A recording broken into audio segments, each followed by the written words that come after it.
Estamos hablando de un documento del siglo V. ¿Cómo él llega a esa conclusión?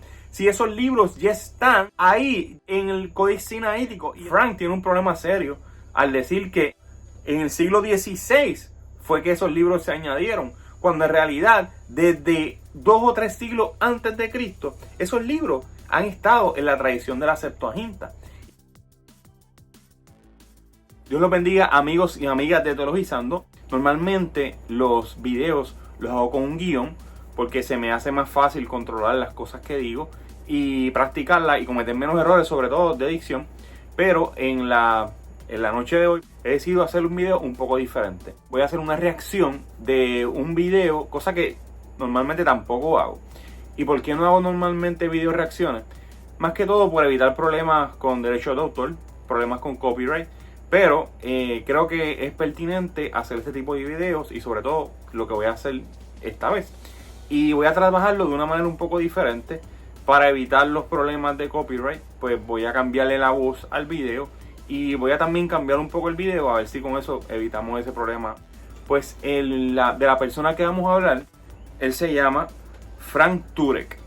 Frank Turek seguramente lo han visto, sobre todo en los videos del canal Cross Examine, que es un canal que trabaja mayormente con apologética. Y no estoy diciendo que sea un mal canal ni nada que se parezca, sino que es un canal dedicado a la apologética. Y igualmente tiene un canal en español en el cual muchos de los clips que sube son traducciones de conferencias que él hace. Frank Turek tiene una maestría en administración pública y tiene un doctorado en ministerio, tiene un DMin. O sea, no tiene un PhD, lo que tiene es un DMin. Tampoco es que sea malo que tenga un DMin y no un PhD, solamente que es bueno decirlo. Pasa con personas que se dedican a la apologética, que trabajan, que hacen un DMin en vez de un PhD, y yo entiendo que tiene más utilidad para ellos quizás el DMin, porque la apologética muchas veces se trabaja como un ministerio, y ese es el caso, por ejemplo, de Frank. Entonces tiene sentido que el doctorado que tenga sea en ministerio. Pero a veces cuando tienes un doctorado específico como ese ministerio, pues quizás hay una área que no se trabajan de manera completa, por así decirlo. No de manera incorrecta, sino de manera completa. Y yo diría que cuando uno está en ese punto, pues hay temas que si uno los domina, es mejor uno o no tocarlos de manera definitiva, o simplemente uno no toca ese tipo de temas porque sabe que no los domina. Y hoy vamos a hablar de un tema que creo que Frank dijo algo bastante incorrecto. Es lo que dijo, bastantes cosas incorrectas en un corto de solamente 1 minuto. El corto tiene que ver con los libros deuterocanónicos y él trata de explicar por qué los libros deuterocanónicos no están en nuestra Biblia y están en la Biblia católica. Yo voy a hacer un espacio para que aparezca como yo necesito que aparezca, pero por ahora yo voy a poner aquí mi video y voy a estar escuchando el video, que después yo lo voy a poner ustedes por aquí, para que ustedes por aquí vean a Frank y vean lo que Frank dice de los apócrifos. No voy a poner el video completo, de nuevo lo voy a cortar en fracciones, pero porque voy a ir deteniéndome por fracciones para explicarle diferentes problemas que tiene el video con las ideas que tiene Frank. Y el primer segmento le voy a dar play ahora mismo. Estoy corriendo también desde mi celular acá. The Catholic Church have a different Old Testament than the Protestant Church. Lo primero que él dice es, y ahí se lanza la pregunta, ¿por qué la Iglesia Católica tiene un canon diferente en el Antiguo Testamento? ¿Por qué que la Iglesia Protestante? ¿Por qué las dos iglesias tienen un canon diferente? The additional books of the Old Testament that were added. Y comienza refiriéndose a libros adicionales del Antiguo Testamento. Y lo dice, los libros adicionales del Antiguo Testamento. By the Roman Catholic Church at the Council of Trent. Y ahí salta a una conclusión bien peligrosa. Dice que esos libros fueron añadidos por la Iglesia Católica Romana en el Concilio de Trento. Y aquí yo les quiero demostrar, o les quiero mostrar unas cuantas evidencias del error que está diciendo aquí Frank. Bueno, y voy a empezar por la Biblia del Oso.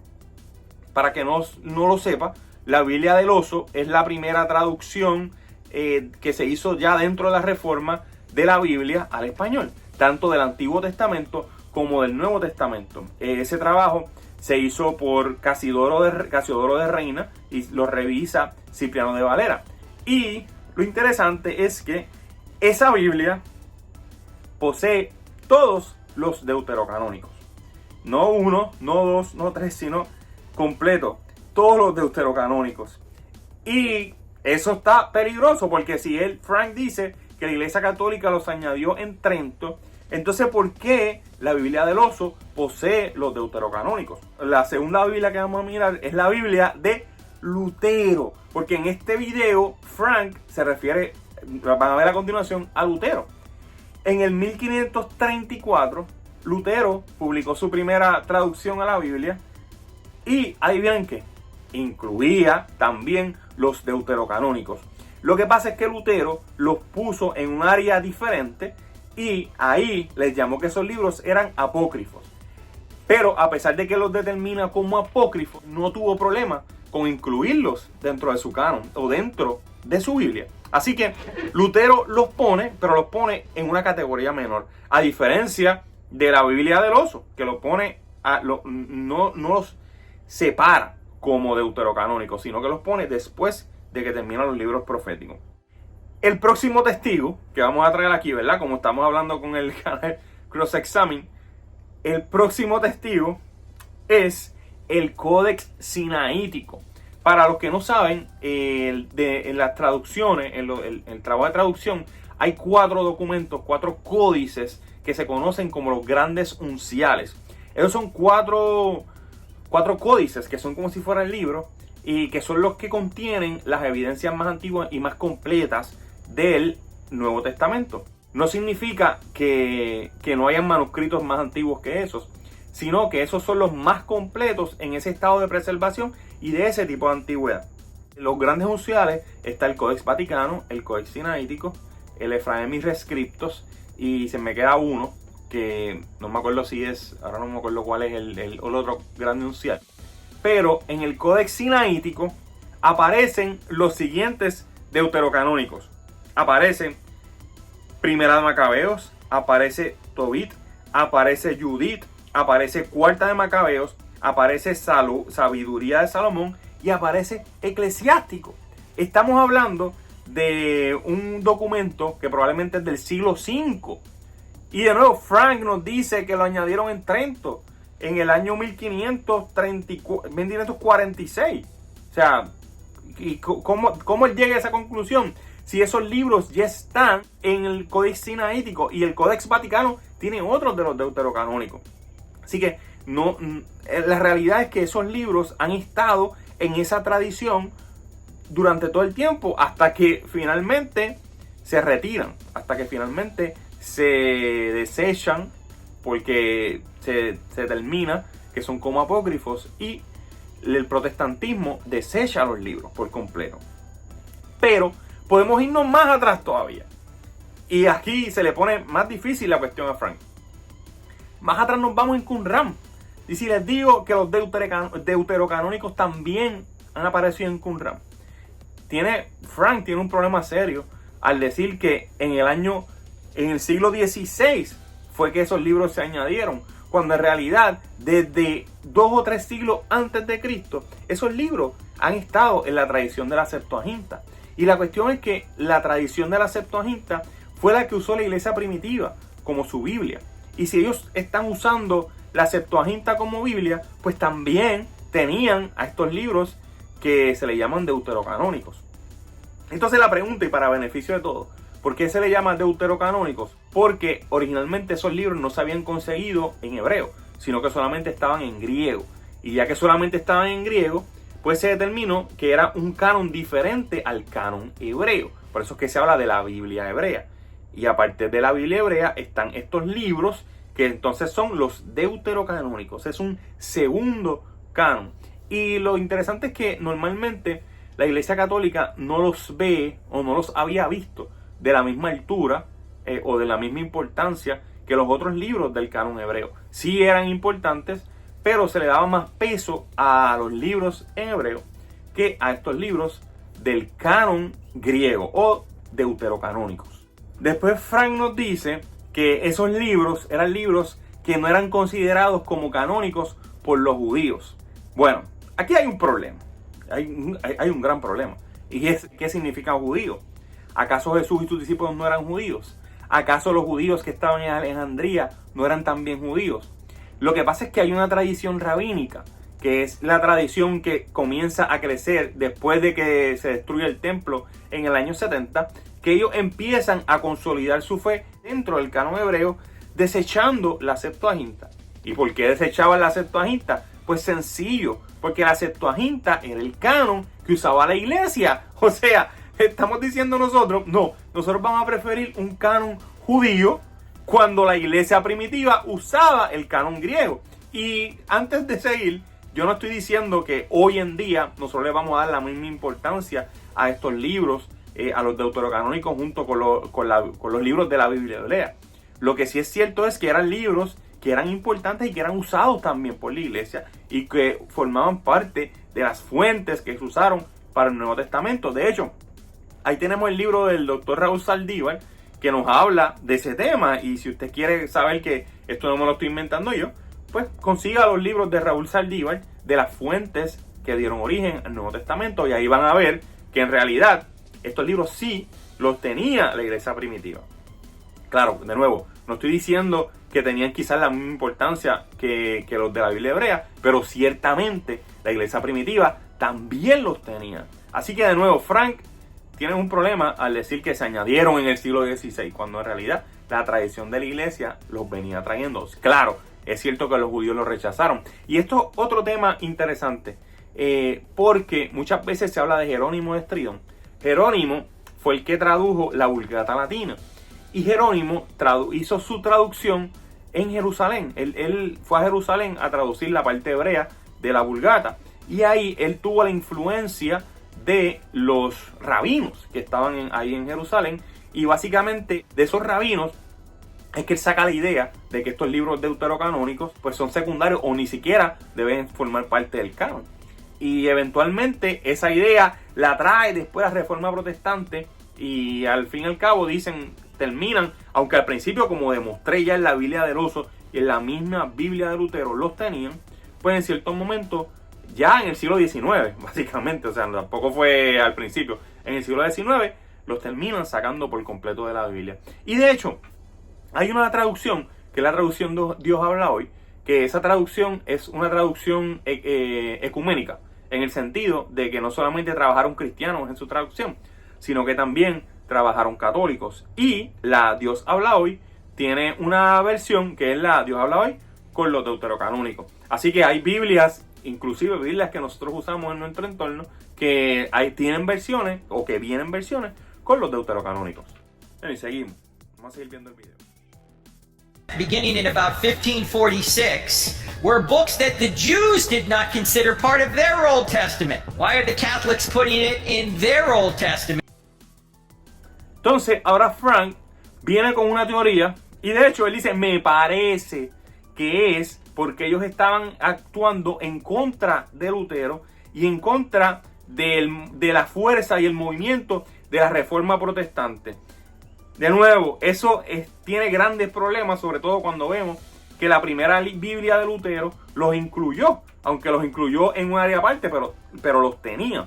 Igual lo mismo que pasa con la Biblia del Oso. Entonces, Frank viene a entrar en un tema que tiene que ver con la Reforma Protestante, que fue la venta de indulgencias. Vamos a darle play un ratito para que pase esa parte y entonces explicarle. It seems to me because they were trying to counter Luther, and Luther wanted to reform the church. He didn't want to break away from the church. He wanted to reform the church, and when he tried to do that, the Roman Catholic Church dug their heels in and said, Mira, y mira lo que dice. Dice que la Iglesia Católica en ese momento dijo, no, nosotros vamos a añadir los libros, o vamos a decir que los libros siempre han estado. Cuando la verdad es que siempre estuvieron. Es que en realidad siempre estuvieron. Now we're adding these books, or we're going to say these books have always been a part of the Old Testament, because those books... Entonces ahora viene algo medio peligroso. Cuando él dice que esos libros hablan de rezar por los muertos.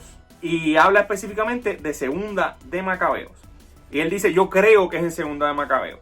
Así que a mí me preocupa cuando una persona viene a hablar con autoridad y en realidad no está seguro de lo que está diciendo. Él dice, yo creo que es en Segunda de Macabeos. Pues vamos a buscar el pasaje, porque el pasaje sí está en Segunda de Macabeos, capítulo 12. Y voy a leer la porción porque no es tan larga. Empieza en el versículo 38. Dice, Judas, y es Judas Macabeo, reunió a su ejército y se fue a la ciudad de Adulam. Al acercarse el séptimo día de la semana, se purificaron según su costumbre y celebraron el sábado. Y como el tiempo urgía, los soldados de Judas fueron el día siguiente a recoger los cadáveres de los caídos en el combate para enterrarlos junto a sus parientes en los sepulcros familiares. Pero debajo de la ropa de todos los muertos encontraron objetos consagrados a los ídolos de Jabnia, cosa que la ley no permite que tengan los judíos. Esto puso en claro a todos la causa de su muerte. O sea, ellos pensaron que ellos habían muerto porque tenían estos ídolos. Todos alabaron al Señor, justo juez, que descubrió las cosas ocultas, e hicieron una oración para pedir a Dios que perdonara por completo el pecado que habían cometido.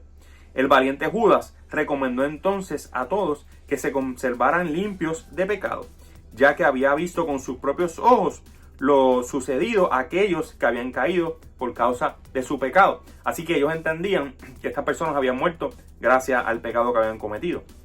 Después recogió unas 2000 monedas de plata y las envió a Jerusalén para que se ofreciera un sacrificio por el pecado. Hizo una acción noble y justa con miras a la resurrección. Y esto es bien importante, el enfoque era la resurrección. Si él no, y esto miren en la manera que se articula. Si él no hubiera creído en la resurrección de los muertos, hubiera sido innecesario e inútil orar por ellos. Pero como tenía en cuenta que los que morían piadosamente les guardaba una gran recompensa, su intención era santa y piadosa. O sea que esto es un comentario del escritor del libro. Por eso hizo ofrecer ese sacrificio por los muertos, para que Dios le perdonara su pecado. Así que lo primero que vemos cuando vemos el video de Frank dice, y ahora voy a darle play al video de Frank para entonces ver, para que vean lo que quiero decir. Particularly, I think it was 2 Maccabees affirmed the idea that you could pray for the dead. Dice que Segunda de Macabeos afirma la idea de que se puede orar por los muertos. Pero vamos a mirar otra vez Segunda de Macabeos. En Segunda de Macabeos, Judas recogió una ofrenda y él envía la ofrenda a Jerusalén y ofreció un sacrificio por el pecado. Los sacrificios por el pecado no eran nada extraño y no eran nada raro. Lo que es raro es que se pida oración por una persona que ya estaba muerta. Ciertamente era rarísimo, innecesario. Pero en este momento y en esta situación, Judas entendió que eso era lo mejor para hacer. Pero de nuevo, el énfasis del pasaje está en la resurrección. Porque él creía que en algún momento los muertos iban a resucitar. Y ese tema es bien importante en Segunda de Macabeos. Y si él creía que los muertos iban a resucitar, pues él tenía la esperanza de que aún en la muerte Dios perdonara los pecados de ellos. Pero fíjense, aquí no se instruye a que se haga oración por los muertos. Aquí no se manda, aquí no se ordena hacer la oración por los muertos. Más bien vemos que esa fue la interpretación que dio Judas Macabeo. Pero lo hizo de nuevo porque creía en la resurrección, que es el tema importante. Ya él tener la esperanza de que algún día los muertos se iban a levantar de la tumba, pues él quizás pensó, a lo mejor, a pesar de que estos murieron en pecado, quizás Dios los perdone. Y nosotros hoy sabemos que eso no es así, y lo sabemos por el Nuevo Testamento. Pero estamos hablando de un periodo aquí intertestamentario en el cual Judas tuvo esa esperanza. Pero de nuevo, eso no es una orden. Eso no es que él está mandando y decirle a la gente, vayan y oren por los muertos. Es que él lo hizo. Pero eso no significa que él está ordenando a toda la gente que lo hiciera. Y de hecho en el Nuevo Testamento no vemos que nunca se haga. Así que esto fue un evento aislado. Pero la idea que está por encima de este evento aislado es la esperanza de la resurrección. Y es la parte que nosotros tenemos que darle importancia a la esperanza de la resurrección. Voy a terminar de dejar que corra el video. Which is what indulgences was all about, which is really what riled up Luther. That, you know, you're giving money to the church. Y entonces él amarra la cuestión del sacrificio por los muertos con las indulgencias, que básicamente era uno de los problemas principales que tuvo Lutero con la Iglesia Católica, porque él parte del problema de la corrupción lo vio en las indulgencias. Pero es para que ustedes vean cómo él hace una suposición de un evento que es histórico y termina deformando por completo lo que históricamente pasó. A mí me preocupa mucho estas expresiones de Frank, sobre todo porque lo que hacen es lanzar desconocimiento. Yo entiendo, todo el que me conoce sabe que yo soy evangélico, que soy protestante, que soy pentecostal y que en nuestra tradición nosotros no utilizamos los libros deuterocanónicos. Y no solamente en mi tradición, sino básicamente en toda la tradición evangélica, en toda la tradición protestante. No se ocupan los deuterocanónicos, aunque yo sé que hay otras iglesias que sí los emplean, que sí los usan, pero con una idea menor que la idea canónica de la Biblia hebrea, y yo no tengo problema con eso. Pero tampoco yo quiero venir a decir que estos libros tienen que ser canónicos. Lo que yo les quiero decir es que no tiene ningún sentido que nos pongamos a pelear con los católicos por la cuestión del canon, porque el canon no le pertenece ni a la Iglesia Católica ni tampoco nos pertenece a nosotros. El canon le pertenece a la Iglesia histórica. El canon, gracias a la guianza del Espíritu Santo a través de los siglos, se fue desarrollando y bastante temprano en la cristiandad ya se tenía idea de qué era y qué no era canónico. Y gracias a eso hoy nosotros tenemos nuestro canon. Yo no quiero que ustedes piensen que yo les estoy diciendo que los libros deuterocanónicos tienen la misma importancia que la Biblia hebrea, para nada. No estoy diciendo que son libros canónicos, tampoco. Lo que sí quiero decir es que son libros importantes, que son libros que son buenos estudiar, que son buenos para entender la mentalidad que tenían en el periodo intertestamentario y que son buenos para nosotros entender qué es lo que pasa en el Nuevo Testamento. De nuevo, no estoy diciendo que los veamos como canónicos, pero sí debemos de vez en cuando mirarlos y ver las ideas que hay ahí, porque definitivamente esas fueron las ideas que llegaron hasta el Nuevo Testamento.